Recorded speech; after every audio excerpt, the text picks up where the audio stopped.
नमस्कार, मी comrade PG Gawande. आपण पाहता न्यूज घराण्याचे दिग्रस मित्र.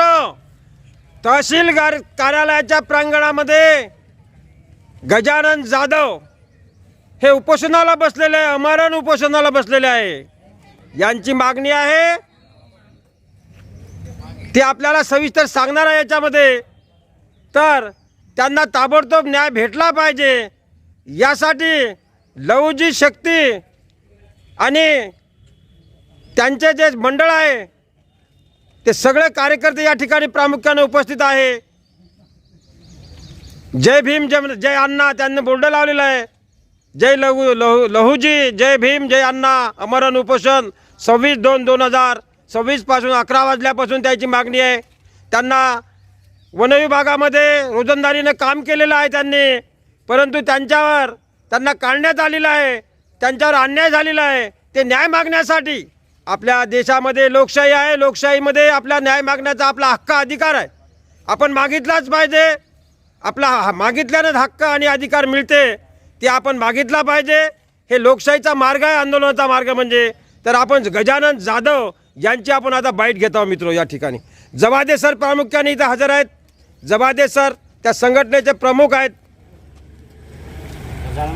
गजानन गंडाळे हे आंदोलनकर्ते आहेत, नेहमी आंदोलन चालूच राहत त्याचं, शेतकऱ्याचं, बेरोजगाराचं. ते गंडाळे साहेब प्रामुख्याने या ठिकाणी आहे. तर आपले तिलक नाईक प्रमुख, तिलक नाईक चांगला वक्ता आहे तो बी. आणि आता गजानन जाधवची बाईट घेऊया. काय अन्याय झाला तुमच्यावर? मला डिसेंबर या इथं उभे राहा 1 मिनिट.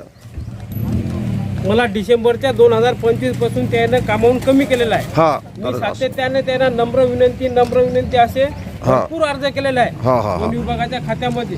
पण त्याचा मला काहीच उत्तर न येता आज माझ्यावर हे वेळ आलेली आहे. मी त्याला म्हणलं की त्याचं म्हणणं आहे की तुला बंद करून आमच्या मिस्टरला आम्ही लावू शकतो बा कामाला. किती दिवस काम केलं तुम्ही तिथं? मी सतत त्यानं 7 वर्षापासून रोजंदारी वनमजूर म्हणून काम करत आहे. कोण्या भागात? पहिले सुरुवातीला मी शिवनी बिटामध्ये 5 वर्षे काम केलेलं, नंतर त्याच्यानंतर रवणादेवी बिटामध्ये 2 वर्षे स्थायिक काम केलेलं आहे.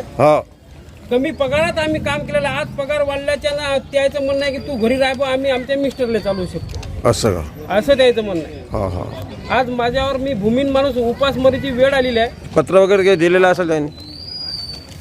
त्याने काही लेखी नाही दिलेलं आहे, फक्त तोंडी सांगितलेलं होतं आणि तोंडीवरच आम्ही लागलेलो होतो. बरं, तुम्हाला आता किती दिवस बसणार तुम्ही? न्याय भेटे पण मला न्याय मिळे ठावकर किंवा माझं कमी जास्त होय ठावकर. असं तुमची मागणी पूर्ण होईपर्यंत तुम्ही भेटणार या ठिकाणी. गजाननराव जाधव, किती कामगार होते तुम्ही? आम्ही सोबत नाही का 4 कामगार होतो. तुम्ही एकटे बसले उपोषणाला? एकटेच बसलो, एकट्यालाच कमी केलं त्यानं. अच्छा, त्याला चालू आहे का ते? चालू आहे. बरं बरं बरं बरं, धन्यवाद. सोबत आहे कॅमेरामॅन मोहम्मद इक्बाल भाई, घराणे न्यूज, दिग्रस, यवतमाळ, महाराष्ट्र, इंडिया.